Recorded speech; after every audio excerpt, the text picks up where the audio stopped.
नमस्कार सखींनो, आपली दुनिया चॅनेलवर आपले स्वागत आहे। आज आपण खुसखुशीत आणि भरपूर लेयर्स असलेली, आतून एकदम रसिली असलेली बालुशाही कशी तयार करायची ते पाहणार आहोत। हे बघा, मी हे 1 किलोच्या प्रमाणात बालुशाही केलेली आहे। तर एकदम मस्त आणि मऊ खुसखुशीत आणि भरपूर लेयर्स असलेली बालुशाही तयार झालेली मी एक फोडून दाखवते सखींनो। त्यासाठी मी 1 किलो मैदा घेतलेला आहे चाळून, आणि त्यासाठी मी पाव किलो आपल्याला घरगुती साजूक तूप घ्यायचं आहे आणि ते गरम करून आपण हे थोडे ह्या पिठामध्ये मिक्स करून घेऊया। पूर्ण ती पिठाला असे चोळून त्याचा मुटका होईपर्यंत आपल्याला हे लावून घ्यायचे आहे। तूप एवढे शिल्लक राहिलेले आहे पाव किलोमधून। त्यामध्ये आपण 1 चमचा मीठ, 1 चमचा खायचा सोडा आणि 1 वाटी घट्ट दही टाकून पूर्ण पिठाला असे चोळून घेऊया। पूर्ण पिठाला चोळून झाल्यानंतर त्यामध्ये थोडे पाणी टाकून आपण पिठाचा घट्टसर असा गोळा तयार करून घेऊया। अशा प्रकारे गोळा तयार झाल्यानंतर 15 ते 20 मिनिटे झाकून ठेवूया। 15 ते 20 मिनिटानंतर आपला हा गोळा अशा प्रकारे तयार झालेला आहे। तर आपण आता याच्या मीडियम साईजच्या बालुशाही तयार करून घेऊया। हे बघा, मी अशा प्रकारे सर्व बालुशाही तयार करून घेतलेल्या आहेत।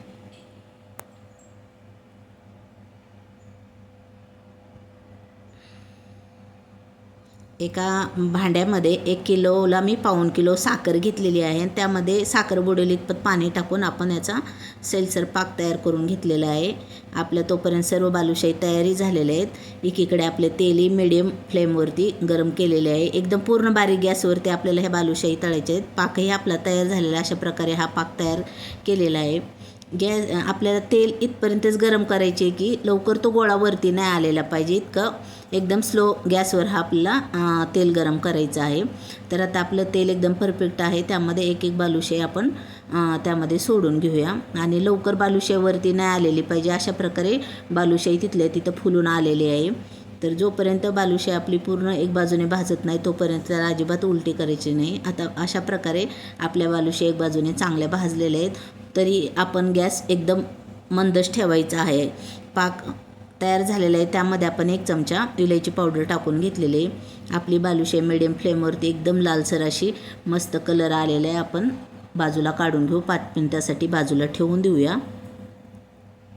5 मिनिटानंतर आपण जेव्हा दुसऱ्या वेळेस आपण बालुशाही तळतो त्यावेळेस आपल्याला गॅस पूर्ण बंद करून त्यामध्ये दुसऱ्या फेरीच्या बालुशाही टाकून घ्यायच्या आहेत आणि 5 मिनिटानंतर आपल्याला परत गॅस बारीक करून ठेवायचं आहे।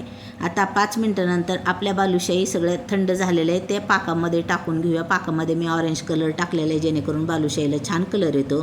तर अशा प्रकारे मी सर्व बालुशाही पाकामध्ये 2 मिनिटासाठी बुडवून गाळणीवर गाळून ठेवलेले आहेत, कारण जेणेकरून एक्स्ट्राचा पाक आहे तो खाली निचरा होऊन जाईल।